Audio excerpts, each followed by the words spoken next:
The dog kept sleeping next to the newborn, and everyone said it was sweet. Nobody asked why she started only after the second night home. Nobody counted the hours she slept beside the baby versus the hours she slept anywhere else. Nobody noticed that she moved exactly when the baby moved. Until one night, she didn't. Maple was 5 years old. A golden retriever with the particular amber warmth that makes strangers stop on sidewalks. She had been in Celeste and James Pemberton's house for 4 years, through 2 apartments and the purchase of the house. And she had been interested in Celeste's pregnancy, in the muted, proximity-based way that animals sometimes are. Resting her head in Celeste's lap more than usual, slowing her pace on walks, choosing the room Celeste occupied most consistently. When Addie came home at 3 days old, Maple's behavior changed in a way that took 4 more days to clarify itself. She began sleeping beside the bassinet, not curled at the foot of the bed, not in her usual spot by the radiator in the hallway. She positioned herself on the floor beside Addie's bassinet, with her nose directed toward the mesh side panel, and she stayed there through the night. Both nights. Every night. James thought it was the most touching thing he had seen in his life. He took photographs from the doorway. The glow of the baby monitor's green light catching Maple's closed eyes, and the curve of Addie's swaddled sleep sack. He sent the photographs to his mother, who agreed this was the most touching thing she had also seen. Celeste was a NICU nurse. She had worked with newborns in critical care for 6 years. She did not have the same uncomplicated response to the behavior. She did not name what concerned her, not even to James. It was not a clean thought. It was more like the awareness of a pattern she had not finished reading. Maple's nose against the bassinet mesh at specific intervals, not random, not continuous, episodic. Every 45 minutes to an hour, Maple would lift her head, press her nose to the mesh, hold position for 10 to 15 seconds, then lay her head down again. Celeste knew what episodic monitoring looked like in the NICU. She recognized the behavior without having a clean framework for why a dog would be doing it. She told James she was going to ask their pediatrician about it at the 2-week visit. James said she was overthinking, which is what people say when they trust the reassuring version of a situation. He was right about the instinct. He was wrong about the direction. The 2-week visit was routine. Addie had gained weight appropriately. Her oxygen saturation was normal at the clinic. Her color was good.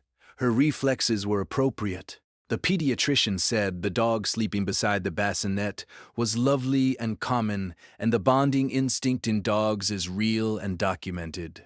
Celeste went home less settled than she'd arrived. If you stay for stories about what animals sense before we do, you're in the right place.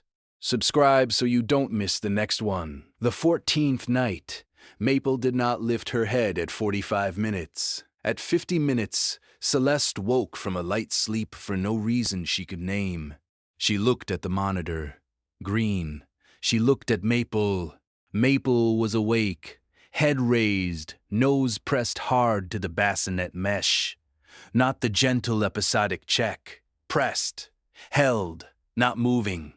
Celeste was at the bassinet in 3 seconds. Addie's color in the dimmed room light was wrong in a way that Celeste's 6 years in the NICU had made immediately legible. Not gray, the word people use, which is not accurate. Off-white, the way a baby looks when their oxygen is doing something it should not be doing. She scooped her up. Addie was breathing. Her chest was rising. But when Celeste pressed 2 fingers to the inside of her left wrist, the pulse was there, but the quality was not right. She called 911 while James was still coming down the hallway, calling her name. Addie had a congenital cardiac arrhythmia, an intermittent supraventricular tachycardia, her heart rate oscillating unpredictably during sleep, that had been present since birth and gone undetected at every routine checkup, because it occurred episodically, not continuously. A clinic pulse ox check during a normal window would read normal. The episodes produced measurable changes in her skin temperature, her scent profile, the specific chemistry of her exhaled breath. The neonatologist on call, Dr. Hannelore Braun, 22 years in pediatric cardiology, looked at the ECG results and then looked at James and Celeste across the room and said something she had said only once before in her career. The dog has been monitoring her longer than any of us. Every dog's nose is different.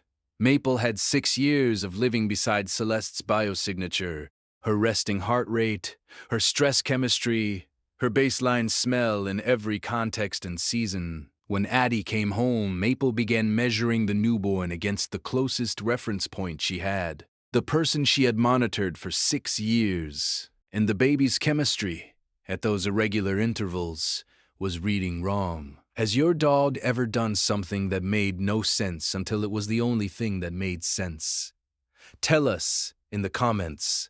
These stories deserve to be heard. Addie was fitted with a cardiac monitor and began a treatment protocol. The arrhythmia was manageable. The prognosis was good. She went home 5 days later. Every guardian deserves to be recognized, even the ones who never asked for anything in return. If stories like this matter to you, subscribe so you never miss the next one.